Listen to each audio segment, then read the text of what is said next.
نحمده ونصلي على رسوله الكريم اما بعد فاعوذ بالله من الشيطان الرجيم بسم الله الرحمن الرحيم رب اشرح لي صدري ويسر لي امري واحلل عقدة من لساني يفقهوا قولي۔ السلام علیکم ورحمۃ اللہ وبرکاتہ۔ ناظرین، پروگرام دعا کیجیے کے ساتھ آپ کی خدمت میں حاضر ہیں۔ آج ہم انشاءاللہ آپ کے ساتھ نماز کی دعاؤں کے بارے میں گفتگو کریں گے۔ نماز اللہ سبحانہ وتعالیٰ کی عبادت کا بہترین طریقہ ہے۔ نماز میں انسان اللہ کا ذکر بھی کرتا ہے، اللہ سے دعائیں بھی کرتا ہے، اللہ سبحانہ وتعالیٰ کے سامنے عاجزی اور انکساری کا اظہار بھی کرتا ہے، رکوع اور سجدہ بھی کرتا ہے، اور اپنی حاجات بھی اللہ تعالیٰ کے سامنے پیش کرتا ہے۔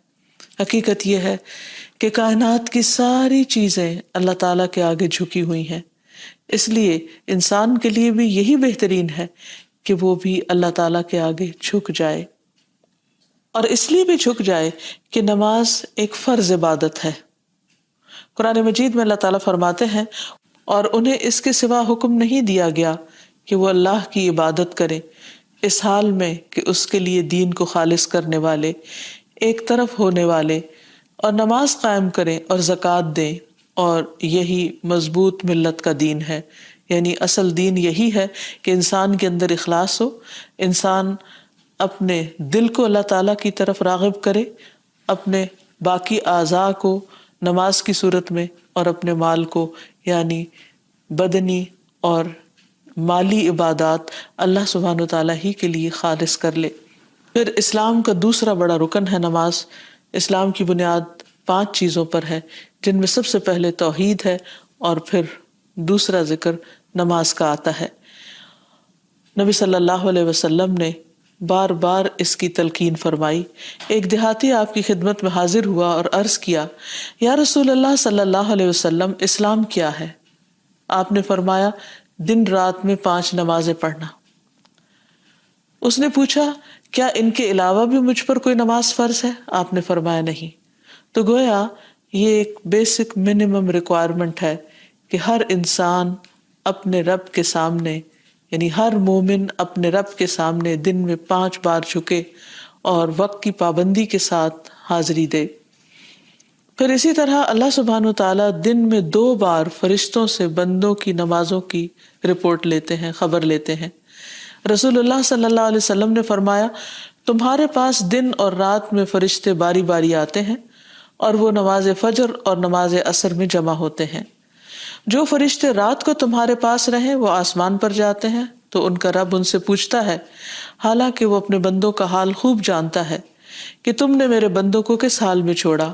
وہ کہتے ہیں، ہم نے اس حال میں چھوڑا کہ وہ نماز پڑھ رہے تھے، اور اس حال میں ان کے پاس پہنچے کہ وہ نماز پڑھ رہے تھے۔ تو اللہ سبحانہ وتعالیٰ انسان سے کوئی رزق نہیں چاہتے، تو اللہ سبحانہ وتعالیٰ نے بندوں کو پیدا ہی اپنی عبادت کے لیے کیا ہے۔ وہ ان سے دنیا کا مال یا رزق نہیں چاہتے، وہ چاہتے ہیں کہ بندے اپنی بندگی کا ثبوت دیں اور اس کے لیے وہ طریقہ اختیار کریں جو اللہ تعالیٰ نے خود ان کو اس کام کے لیے سکھایا ہے، یعنی نماز۔ پھر اس کے علاوہ یہ بات بھی یاد رہے کہ نماز صرف ایک فریضہ ہی نہیں، یا نماز صرف اللہ سبحانہ وتعالیٰ کا حکم ماننا ہی نہیں، بلکہ نماز انسان کے گناہوں کی آگ کو بجھانے کا کام بھی دیتی ہے، یعنی خود انسان کے لیے پیوریفیکیشن اور تزکیہ کا کام کرتی ہے اور اس کو برے انجام سے بچاتی ہے۔ رسول اللہ صلی اللہ علیہ وسلم نے فرمایا، جب ہر نماز کا وقت شروع ہوتا ہے تو ایک منادی کو بھیجا جاتا ہے، یعنی جو آواز لگاتا ہے، وہ یوں اعلان کرتا ہے، آدم کے بیٹو اٹھو اور اس آگ کو بجھاؤ جو تم نے اپنے نفسوں کے لیے جلائی ہے۔ تو وہ کھڑے ہوتے ہیں اور وضو کرتے ہیں، تو ان کی آنکھوں سے گناہ جھڑ جاتے ہیں، اور جب وہ نماز پڑھتے ہیں تو اس اور سابقہ نماز کے درمیانی وقفے میں ہونے والے گناہ بخش دیے جاتے ہیں۔ پھر وہ لوگ گناہ کر کے آگ جلاتے ہیں۔ جو ہی ظہر کی نماز کا وقت ہوتا ہے تو اعلان کرنے والا اعلان کرتا ہے، بنو آدم اٹھو اور اس آگ کو بجھاؤ جو تم نے اپنے نفسوں کے لیے جلائی ہے۔ اور یہ اعلان سن کر وہ کھڑے ہوتے ہیں، وضو کرتے ہیں، نماز پڑھتے ہیں، تو اس نماز اور سابقہ نماز کے مابین ہونے والے گناہ بخش دیے جاتے ہیں، اور اسی طرح باقی تمام نمازوں کے وقت بھی ایسا ہی ہوتا ہے۔ پھر یہ بھی یاد رہے کہ قیامت کے دن انسان سے سب سے پہلا سوال نماز کے بارے میں ہوگا۔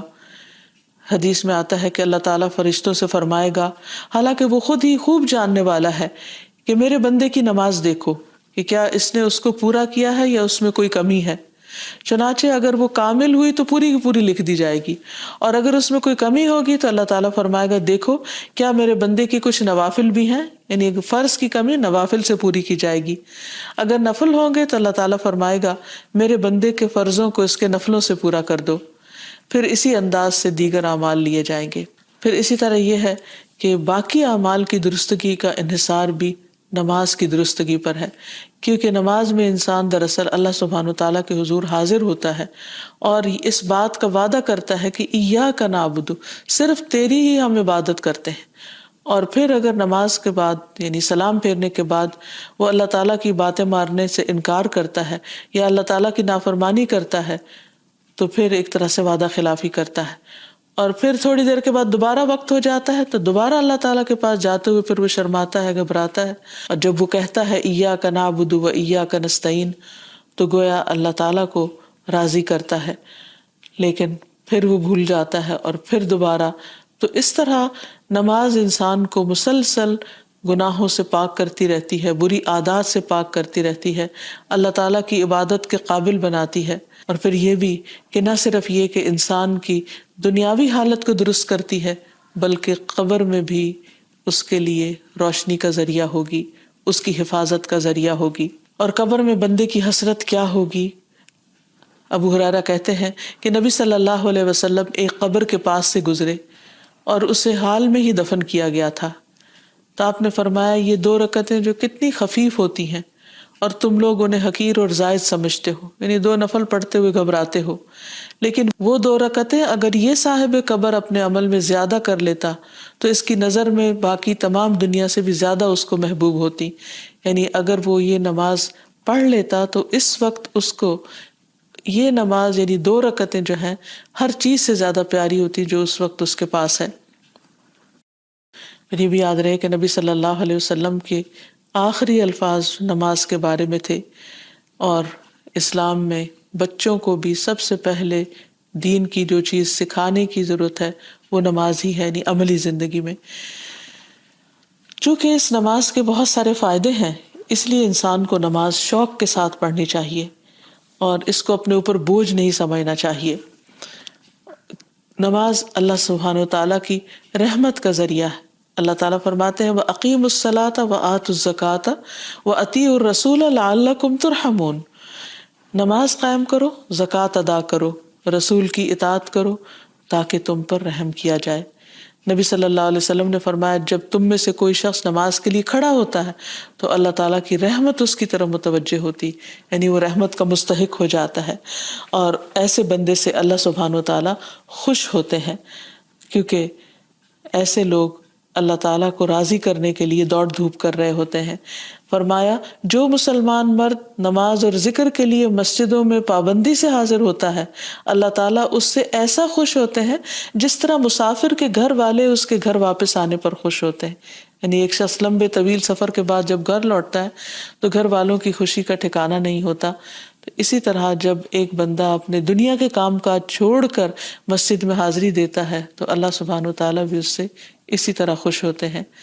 پھر اسی طرح خصوصی طور پر جو شخص فجر کی نماز پڑھتا ہے وہ اللہ کے ذمے میں آ جاتا ہے، اللہ تعالیٰ کی پناہ میں آ جاتا ہے۔ رسول اللہ صلی اللہ علیہ وسلم نے فرمایا جس نے صبح کی نماز پڑھی وہ شام تک اللہ کے ذمے میں ہے۔ پھر اسی طرح ایسا شخص فرشتوں کی دعائیں پاتا ہے۔ رسول اللہ صلی اللہ علیہ وسلم نے فرمایا جب کوئی شخص نماز کے بعد اپنی جائے نماز پر بیٹھا رہتا ہے تو فرشتے اس پر صلات پڑھتے رہتے ہیں، اور فرشتوں کی صلات کیا ہے؟ اللہم اغفر لہ، اللہم ارحمہ، اے اللہ تو اسے بخش دے، اے اللہ تو اس پر رحم فرما۔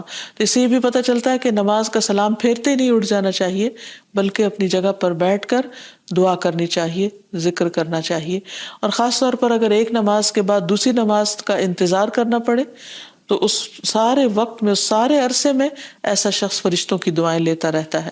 پھر اسی طرح یہ ہے کہ نماز سے انسان کے گناہ جھڑتے ہیں، اس کے بوجھ ہلکے ہوتے ہیں، اور پھر انسان کو پاک کرنے کا ذریعہ بنتی ہے۔ رسول اللہ صلی اللہ علیہ وسلم نے فرمایا، جب بندہ وضو کرتا ہے اور کامل وضو کر کے نماز شروع کرتا ہے، اور کامل یعنی مکمل نماز پڑھتا ہے، تو اپنی جگہ سے ایسے نکلتا ہے جیسے ماں کے پیٹ سے وہ اپنے تمام گناہوں سے پاک ہو چکا ہوتا ہے۔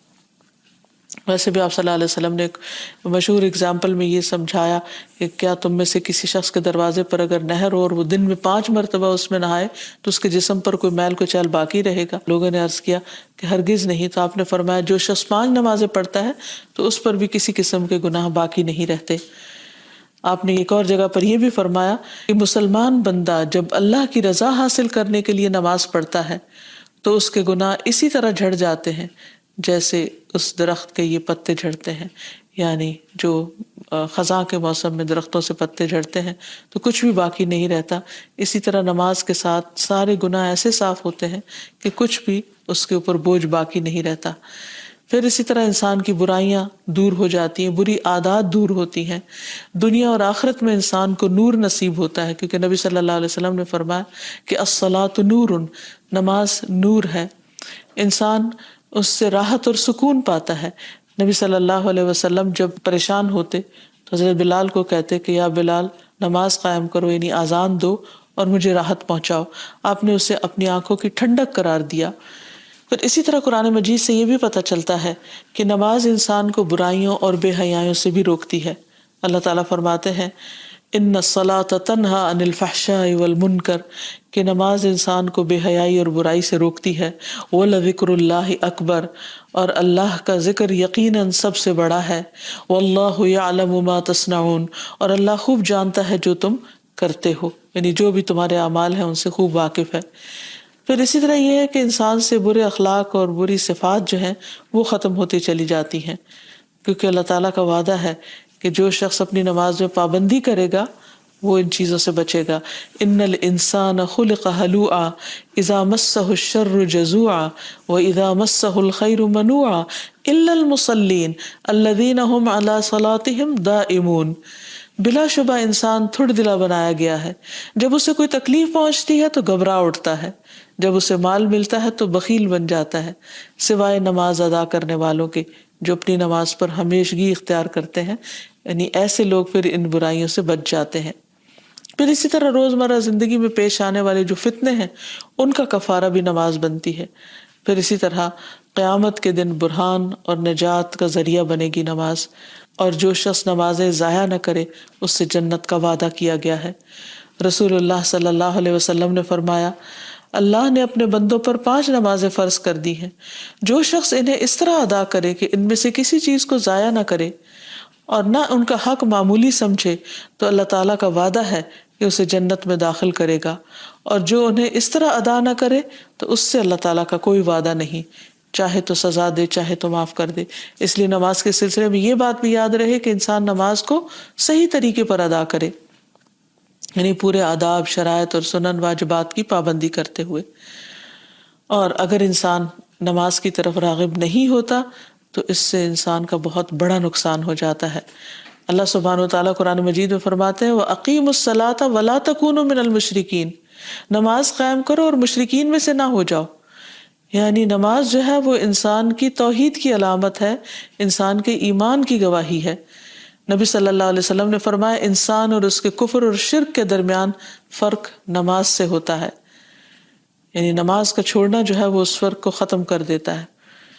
پھر اسی طرح منافقین جو تھے ان پر نماز بہت بھاری تھی، تو یہ نفاق کی علامتوں میں سے ہے کہ انسان نمازوں میں سستی کرے۔ قرآن مجید میں آتا ہے وَلَا يَأْتُونَ الصَّلَاةَ إِلَّا وَهُمْ كُسَالَىٰ، کہ وہ نماز نہیں پڑھتے مگر سستی کے مارے، یعنی بہت بوجھل سمجھ کے اور بہت مصیبت سمجھ کر اس کو ادا کرتے ہیں، شوق سے نماز کی طرف نہیں آتے۔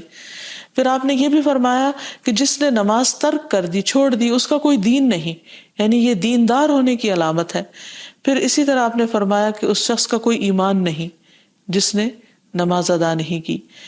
پھر اسی طرح یہ ہے کہ ایسے شخص سے اللہ تعالیٰ کی ذمہ داری ختم ہو جاتی ہے، یعنی حفاظت ختم ہو جاتی ہے۔ اور ایک نماز کا چھوڑنا بھی بہت بڑا نقصان ہے، آپ نے فرمایا جس کی عصر کی نماز فوت ہو گئی گویا اس کا مال اور اولاد فنا ہو گیا. یعنی اتنے بڑے بڑے نقصان انسان کرتا ہے جب نماز چھوڑتا ہے. پھر اسی طرح بے نمازی انسان کے لیے موت کی سختیوں کا بھی ذکر ہے.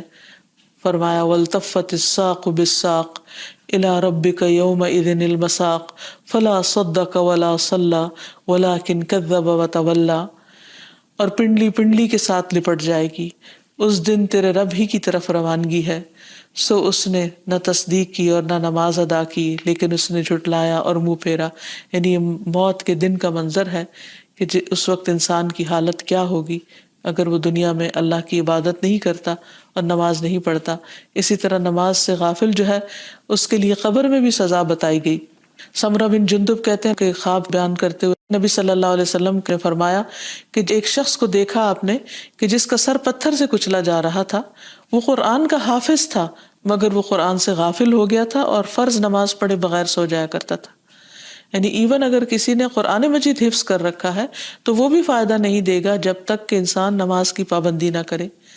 پھر اسی طرح قرآن مجید میں ان لوگوں کے لیے بھی وعید ہے جو نمازوں کو ضائع کر دیتے ہیں. فرمایا فَوَيْلٌ لِّلْمُصَلِّينَ الَّذِينَ هُمْ عَنْ صَلَاتِهِمْ سَاهُونَ. پھر ایسے نمازیوں کے لیے ہلاکت ہے جو اپنی نماز سے غافل رہتے ہیں. اس آیت کی تفسیر میں مصعب بن سعد کہتے ہیں کہ میں نے اپنے والد سے کہا ابا جان اللہ تبارک و تعالیٰ کا یہ فرمان ہے کہ الذین هم عن صلاتهم ساہون، تو ہم میں سے کون ہے جو نماز نہیں بھولتا اور کس کے دل میں خیالات نہیں گزرتے. تو انہوں نے کہا اس کا یہ مطلب نہیں بلکہ اس آیت سے وقت کا ضائع کرنا مراد ہے کہ انسان فضول کاموں میں لگا رہے یہاں تک کہ نماز کا وقت چلا جائے، قضا ہو جائے یا بہت تاخیر کر دے انسان.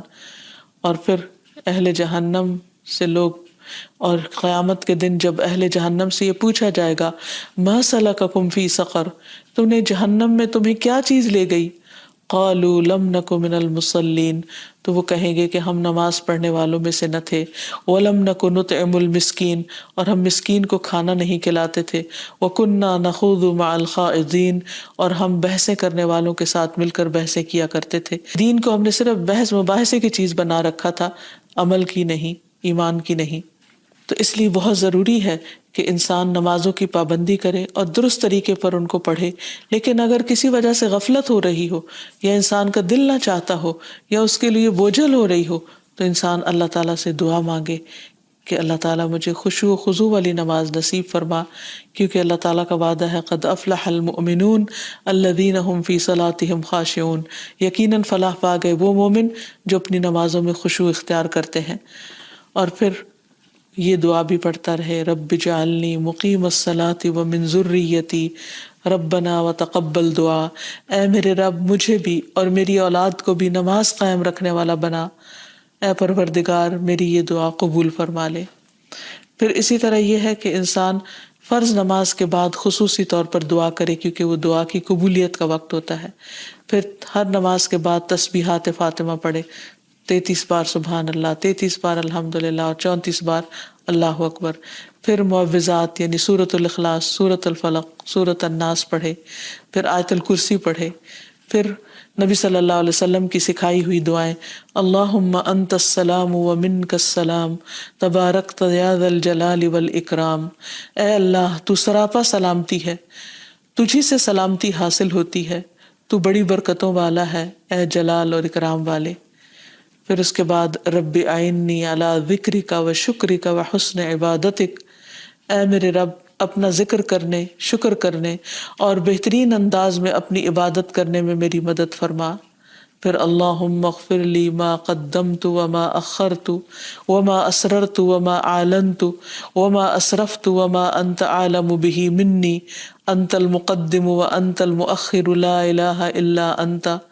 اے اللہ میرے سب گناہ اور میری سب خطائیں معاف کر دے، جو میں پہلے کر چکا اور جو میں نے بعد میں کی، جو چھپے ہوئے کی اور جو ظاہر میں کی، جو میں حد سے بڑھا رہا اور جن کے بارے میں تو مجھ سے زیادہ باخبر ہے. تو ہی نیکی اور خیر میں آگے کرنے والا اور پیچھے کرنے والا ہے، تیرے سوا کوئی معبود نہیں. پھر اسی طرح لا الہ الا اللہ وحدہ لا شریک لہ لہ الملک و لہ الحمد وہو علی کل شیء قدیر. اللہم لا مانع لما اعطیت ولا معطی لما منعت ولا ينفع ذا الجد منک الجد۔ اللہ کے سوا کوئی معبود نہیں، وہ تنہا ہے، اس کا کوئی شریک نہیں، بادشاہت اسی کے لیے ہے اور اسی کے لیے تمام تعریفیں ہیں، اور وہ ہر چیز پر قدرت رکھنے والا ہے۔ اے اللہ، جو کچھ تو نے دیا ہے اسے کوئی روکنے والا نہیں، اور جو کچھ تو نے روک دیا اسے کوئی دینے والا نہیں، اور کسی مالدار اور نصیب ور کو تیری بارگاہ میں اس کا مال فائدہ نہیں پہنچا سکتا۔ پھر ایک اور دعا ہے جو نبی صلی اللہ علیہ وسلم نماز کے بعد پڑھا کرتے تھے، ہمیں بھی اس کی پابندی کرنی چاہیے۔ اللہم انی اعوذ بک من عذاب القبر، اللہم انی اعوذ بک من عذاب النار، اللہم انی اعوذ بک من الفتن ما ظہر منہا وما بطن، اللہم انی اعوذ بک من فتنة الاعور الکذاب۔ اے اللہ، میں عذاب قبر سے تیری پناہ میں آتا ہوں، اے اللہ میں عذاب جہنم سے تیری پناہ میں آتا ہوں، اے اللہ میں ظاہری اور باطنی فتنوں سے تیری پناہ میں آتا ہوں، اور اے اللہ میں اس کان دجال کے فتنے سے تیری پناہ میں آتا ہوں جو بہت بڑا کذاب ہوگا۔ تو دعا ہے کہ اللہ سبحانہ وتعالی ہمیں نماز کی حکمتوں اور فائدوں کو سمجھنے کی توفیق دے، نماز کی پابندی کی توفیق عطا فرمائے، اور قبولیت والی نمازوں کی توفیق عطا فرمائے جن میں خشوع و خضوع ہو، اللہ کی یاد ہو، اور پھر نماز کے اندر اور نماز کے باہر بہترین اذکار کرنے کی توفیق عطا فرمائے۔ اللہ سبحانہ وتعالی ہم سب پر اپنی رحمت نازل کرے۔ وآخر دعوانا ان الحمد للہ رب العالمین۔ السلام علیکم ورحمۃ اللہ وبرکاتہ۔